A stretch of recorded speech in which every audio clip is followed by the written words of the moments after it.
Anyhow, alrighty. Looks like I am live on all three platforms.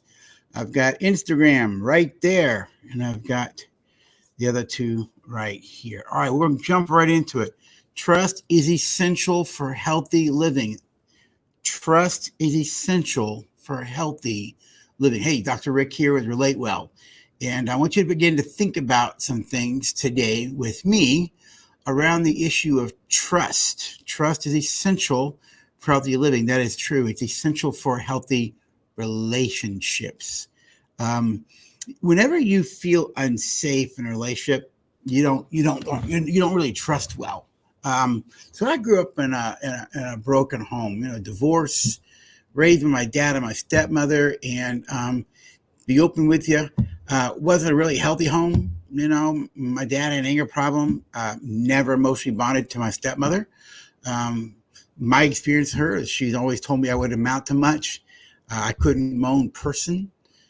She was not emotionally safe to be around, very critical of me. I learned by my teens not to open up to her, not to trust her. Mistakenly, I would trust my dad more than I should have based on what I knew, but I was too enmeshed with him and kind of codependent on him, if you will. Whatever he said, I'd do. He said jumped, I jumped. He'd jump a hurdle, I'd jump a hurdle. Problem was there were more hurdles behind every hurdle I would jump. I was that good kid that, get the good grades, do everything you're supposed to do because you're looking for love and appreciation and acceptance and affirmation.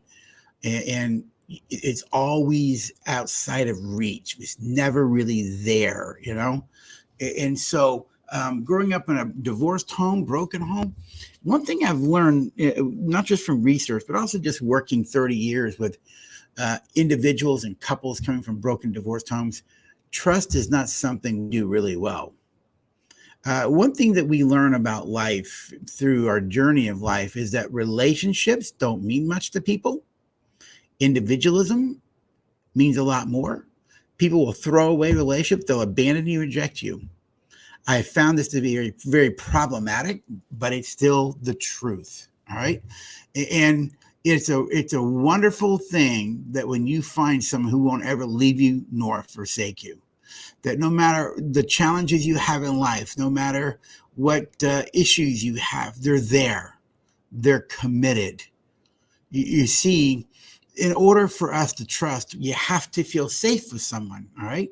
And there's three primary safeties that we need to experience and actually believe we have in order to have trust in a relationship. Now, so I'm going to kind of list these for you. The number one is we got to have commitment safety.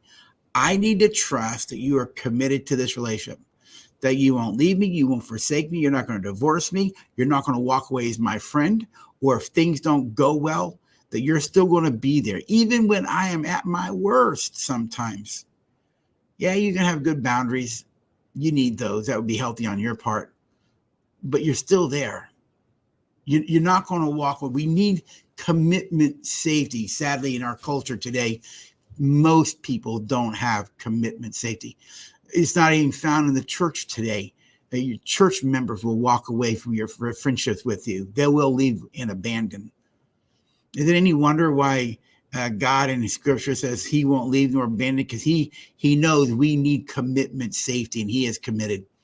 So I never really trusted people to stick around. I always assumed that you're going to leave. Example.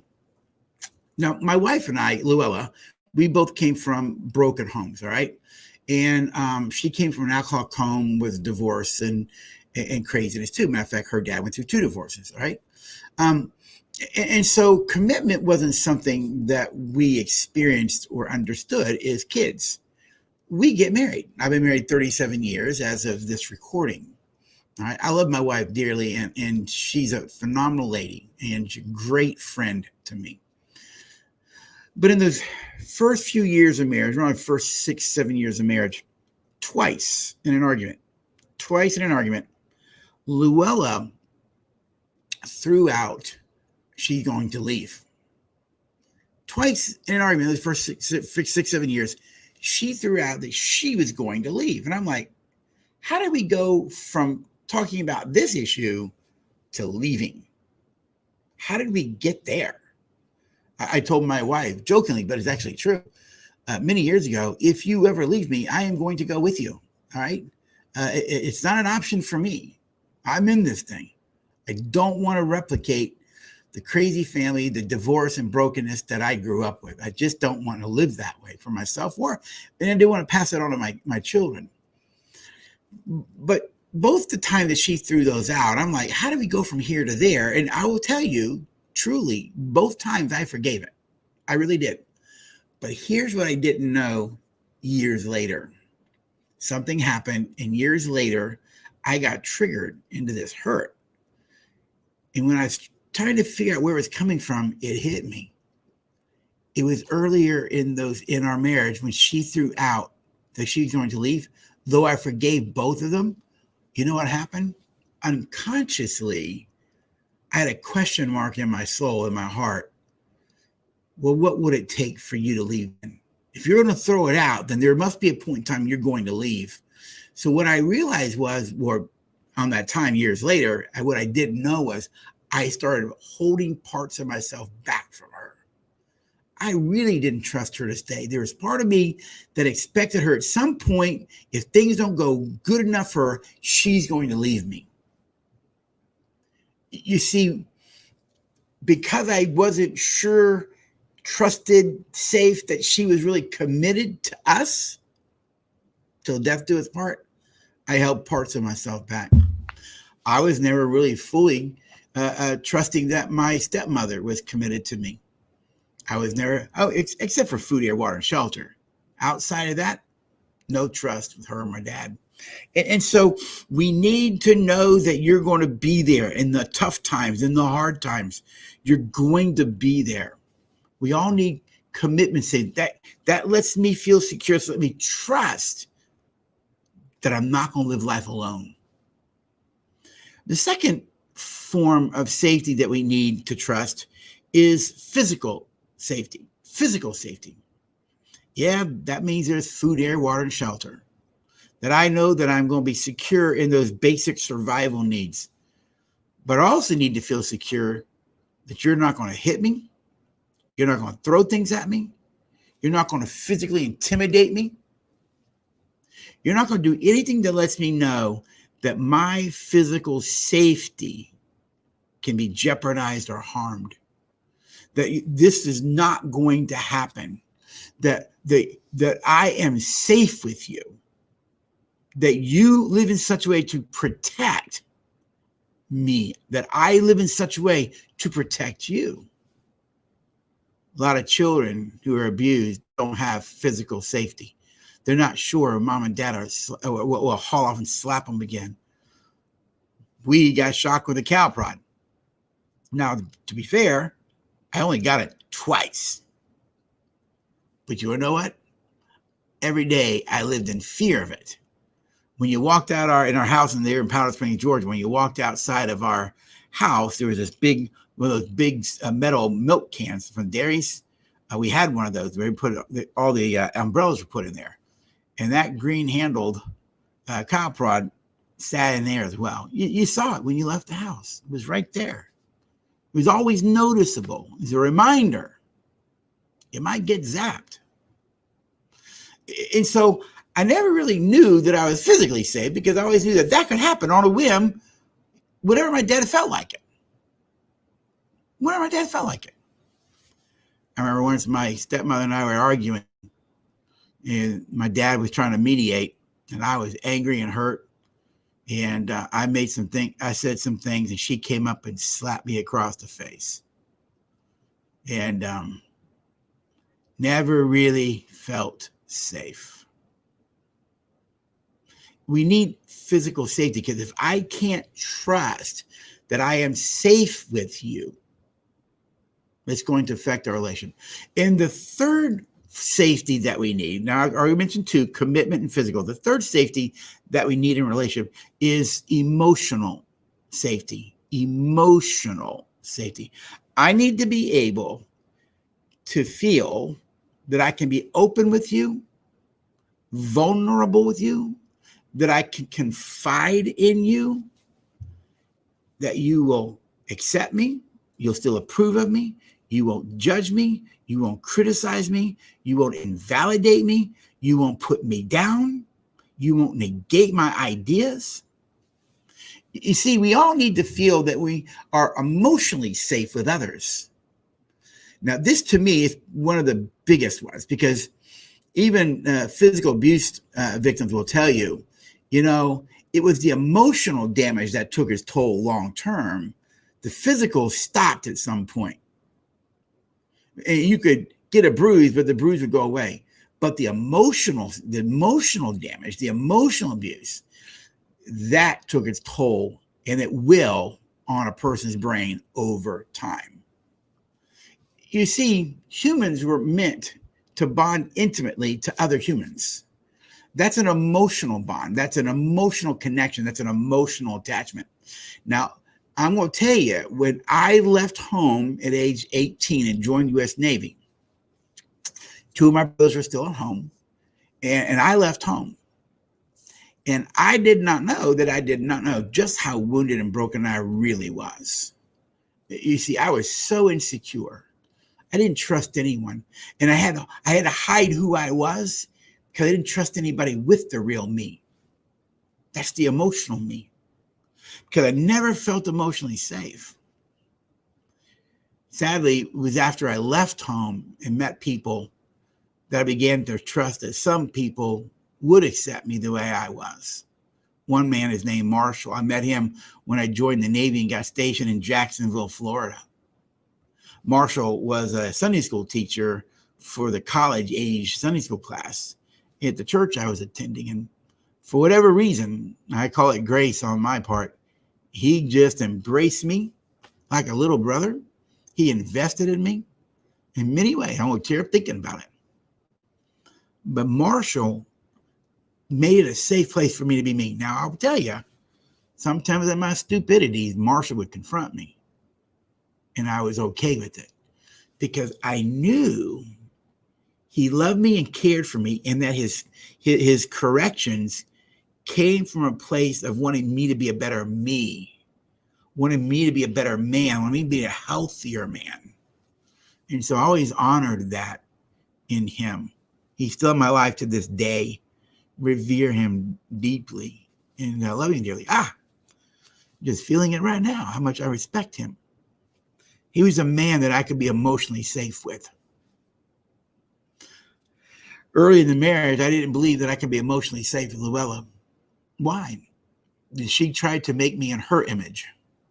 She tried to make me what she wanted me to be. I wasn't allowed to be what I wanted to be. I had to conform to her image of what a Christian was. I had to conform to her image of how I was supposed to live my life. I had to conform to her image. And I learned in those early years, I can't be open with you either. And so I would have to wear a mask and not let her in. I wanted her to be in that part of my life. I wanted that. Now, to be fair, I can't blame her completely. I'd also learned in my life growing up not to let people in. So my perceptions of the world were already skewed, if you will, because I always saw the world through the prism of my pain. Did you hear that? We see the world through the prism of our pain. Our pain affects how we see the world and interpret the world. And so I never really sensed that I could be me without the mask. And when I could take the mask off, what I would find was love and acceptance and approval. She didn't necessarily have to agree with me or my thinking or my feelings, but there was still acceptance there. There's approval. You see, I say it this way, that every person has to have 4 questions answered in their life. This gets into the idea of emotional safety. We all need to know that we're valued. We all need to know that we matter. We all need to know that we're loved and lovable. And we all need to know that we have a purpose. And based on the way of how people treat you affects your emotional brain. How they treat you is their emotional brain coming out. Okay, let's be honest. The soul is not something you can see or smell. The body is a housing for one's soul. So what a person does in their body is their soul. The soul has to have a body to express itself. And people with broken souls are going to do hurtful things in their body. And so we all need to feel emotionally safe with another person. And if I feel emotionally safe with you, I can trust you. I can trust you with who I am, with me. Not me, the psychologist, not me, the counselor, not me, the husband. Me, Rick Marks. Me, with my wounded parts and my strengths as well. You see, we all need to know that we're safe. So there's the three safeties we all need. We need commitment safety, we need physical safety, and we need emotional safety. And when those are present, we can trust others. Now, let's be honest. People who receive those things early in life tend to be more trusting. They tend to be healthy and mature. They tend to have good boundaries. And they tend to be people who are committed. They tend to be people who don't ever send a message, I'm going to hurt you physically. And they tend to be people who are accepting and loving. But because most of our culture is really broken, and most people growing up in broken homes where love is not healthy and mature, they walk into their adult world not really knowing if they matter, if they're lovable. And there's that sense of not good enough. Many have been abused physically. And of course, with this divorce culture, many understand that loyalty and commitment is just a word. It's not something to be believed or practiced. And sadly, for those in the church, they found that to be true as well. And so those are the things we need to experience in order to build trust. Now, when it comes to relationships, then, all right, when it comes to just relationships, there's been research around, well, what are some of the stages of relationship, right? Or stages of trust when you meet someone, all right? So we're going to talk about that for just a minute. In other words, first, when you meet someone, there's actually neutral trust, all right? This is someone you meet, they're charming, they're cool, they're nice, they're fun, all right? You like them, they got positive qualities, they're a likable person. That's neutral trust. That's a kind of a trust that's neutral. We don't have a relationship together, but neutral trust there, all right? It's not good or bad, it's just kind of neutral. We're getting to know each other, all right? We're getting to a place where we can start taking our masks off with each other to deepen the trust into something much more profound. You meet someone and you start talking with them, neutral trust. Sitting on a plane, you start talking to someone, neutral trust, all right? And so that person they're wonderful, they're likable, they're fun, but that doesn't mean you have a deep level of trust with them, all right? Now, if you continue the relationship with that person, then that neutral trust can move to contractual trust. Contractual trust is, okay, we're in this relationship, so I'll do things for you and you do things for me. It's kind of like that quid pro quo, right? I'll scratch your back if you fine. I'll do this and you do that. What happens at this stage is people are testing the relationship. They're testing to see, are you, can I depend on you? Can I rely on you? Now, you never trust more than you know. Did you get that? Never trust a person more than you know them. To trust someone more than you know them is actually foolish. This is some of the work, brilliant work by Dr. John Van Epp in his book, How to Avoid Marrying a Jerk. Kind of talks about this in what he calls a relationship attachment model. You can find that on YouTube if you like. John Van Epp on his jerk program. But contractual trust is that sense of I trust you, you trust me. We're now finding ourselves to be trustworthy. I make a mistake and I seek forgiveness. Whether you forgive or not is up to you. And vice versa. All right. Hey, I'll do this. Would you mind helping me with that? We're actually exploring the relationship. We're getting to know each other better, and there's that mutual sense of what we're going to do for each other. Contractual trust then moves into mutual trust. Mutual trust. This is where you've gotten to know that person pretty well. You know enough about them, and the trust has risen to the level of, you know what, we have a relationship and a friendship, and I can trust you to be there. I can trust you to be kind. I can trust you to be good to me. I can trust you to be positive. I can trust you to seek my best, that you don't do anything to hurt me. I can trust you, and you can trust me, that there is a mutual trust in the relationship. And now the relationship is deepening. It is getting more connected, more intimate, less masks.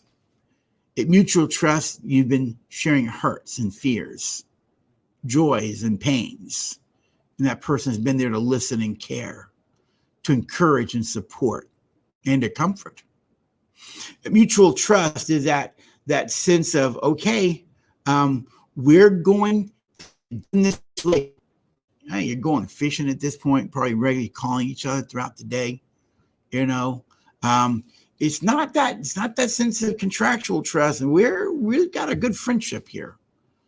There is a good friendship building. It's much more than an acquaintance, a level of friendship. It is mutual now.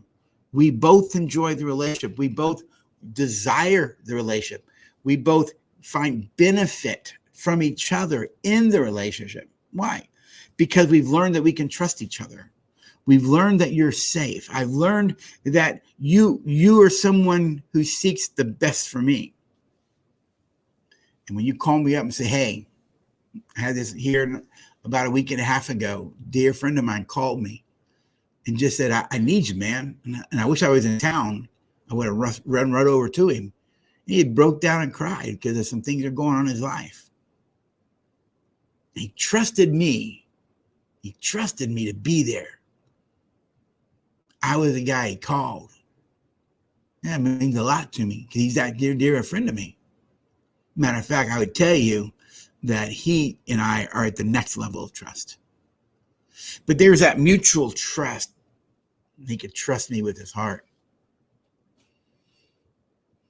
The fourth level of trust, first stage here, we've gone from neutral to contractual to mutual. And now it's pure trust. In other words, when you're at this level, no matter what, it doesn't matter what happens, you'll have that person's back. They're going to have your back. This is not done because I get something from you. I do this because I love you. I care about you. I value you. You matter to me. And it comes out of the desire for the relation, the desire for the friendship, the desire for that connection. Pure trust. You know, I don't know about you, but I think not many friendships in a person's life get to that level. Eddie is one of those for me. My brother Don is one of those for me. My wife is one of those for me. Marshall is one of those for me.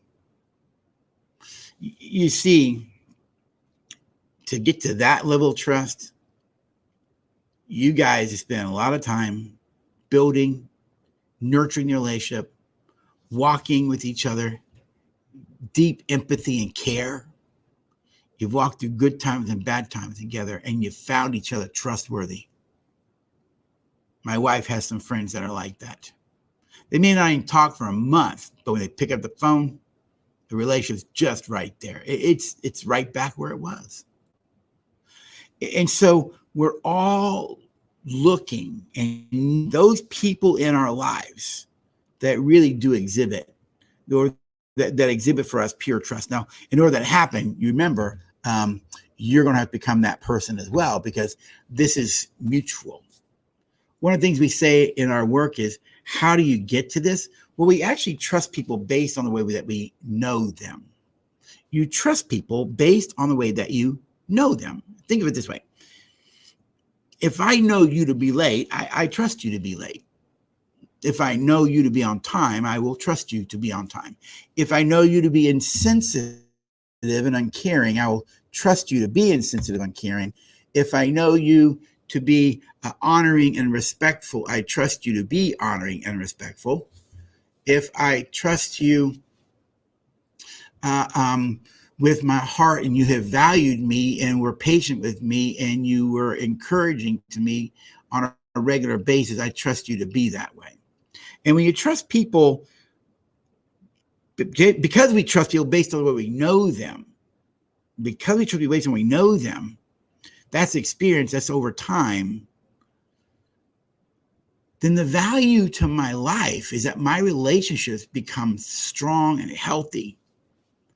Because trust is essential to any relationship. Any relationship. You want to trust the salesman selling you a car. You want to trust that company that sold you that product. You want to trust the church that you go to and the staff and the leaders and the people that are there.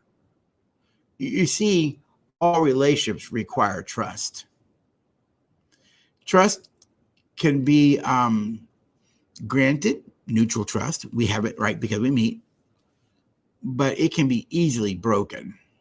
It can be quickly given, but easily broken. And once broken, can be difficult to get back. You see. Now, if someone does something that hurts you and they own up to it and they make it right, that doesn't mean you'll trust them again. You see, because just as much as people have to own their mistakes, you have to risk trusting again. But you risk trusting based on how you know them. If I've known you all along to be someone that's trustworthy, then when you make a mistake, you tend to let it go. You forgive it because that's not who you are based on how you know them. But if you know someone to be someone who hurts you and mistreats you on a regular basis, right? No commitment safety, no physical safety, no emotional safety. If that's how they are as you know them, then you also recognize I can't trust you. Why? Because you've shown me based on who you are on a consistent basis that you can't be trusted. So you notice that trust in this way of thinking can be good or bad. It can be good or bad. Listen, I've gone to a lot of Chick-fil-A's in a lot of states. Guess what? Same breaded bun, same piece of meat, cooked the same way with a pickle. It's consistent. You can trust it. It's a Chick-fil-A sandwich. But if you went to all these Chick-fil-A's and the chicken and the bread and how it's made and how it's cooked and how it tasted was all different, you wouldn't know what a Chick-fil-A sandwich was. Why? There's no consistency to it. Even businesses understand you build your brand by consistency. You build relationship by consistency, but consistency in a positive way, not in a negative way. And that's the great way of living life, you see, that when we have people in our lives that we trust, we can thrive. But here's what's most important. Are you a person that can be trusted? Do you send out messages that I may not be in this for long? I might divorce you? Or kids, I'm not here for you? That other things in life are more valuable to you? We're going to talk about that in another live episode. If you send the message that I'm not committed to this relationship or committed to you, you've lost trust. If you send the message that you might hurt or harm physically, you've just lost trust. And if you send the message that you don't matter, you have no value, that you are not lovable, you're not emotionally safe. And if you're not emotionally safe, I don't trust you either. So what I'll do is I'll hold parts of myself back. I'll wear the mask with you, and all you'll see is the mask, but I won't show you the real me. I won't show you the real me. Why? You've not earned the right to the real me. You've not earned the right to the real me. Now, here's the downside of it. If you grew up like I did, You wore a mask all the time because you didn't want anybody to see the real you, because you thought you weren't good enough. You were unlovable, you were unworthy, et cetera, et cetera. So you go into your adult world wearing a mask. Got it? And here's the problem. When you go into your adult world wearing a mask because you learn not to trust anyways, based on your childhood experiences, here's the real part. Even if there are people out here that actually are worthy of being trusted, you don't trust them anyways. Why? History says I can't trust you or anybody. But even that person out here is trustworthy. Your brain goes, no, it's not. So keep wearing the mask. And here's the problem. When you wear a mask, here's the real issue. You ready? The real issue about wearing a mask is this. If you wear a mask all the time and you're never able to trust to let the mask down to see the real you, you get nothing. Your mask gets all the love. Your mask gets the love, not you. Your mask gets everything, and you get nothing because they don't know you. And they don't know, you're just a mask. But when we're able to start to trust and take this down, and we start to become open and vulnerable, and yeah, I'm hurting and I'm struggling. Guess what? You'll thrive. Because it's in that level of openness, it's in that level of love, it's in that level of trust that we begin to flourish in our relationships and as individuals. You see, you really can't love another well until you learn to love and respect yourself. That is why you've got to look at who you are if you're wearing a mask, behind the mask. And when you learn who you are behind the mask, you can start dealing with that person. And I found in my own journey, when I started dealing with that guy, that wounded little boy, I was emotionally a child when I got married. But when I started dealing with those parts in me, I would take the risk. And there were people out here, the Marshalls of the world, you see, they were there to stand by me and encourage me, to laugh with me and cry with me, to support me. They proved trustworthy. Just a thought. So my hope is that this has encouraged you in a small way.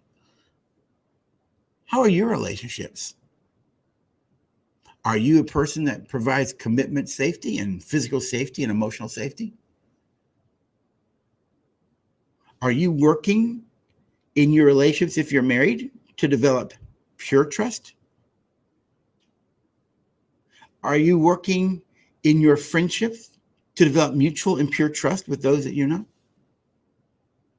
Can you imagine a work team? A work team where the leader leads in such a way that there's that level of trust among the members of the team. That organization will thrive as an organization, and they will all succeed together. Be the kind of person that leads that way. Be the kind of person that lives that way. And by the way, if you take the risk and someone hurts you and keeps it up, that just means you don't need them in your life. Move on.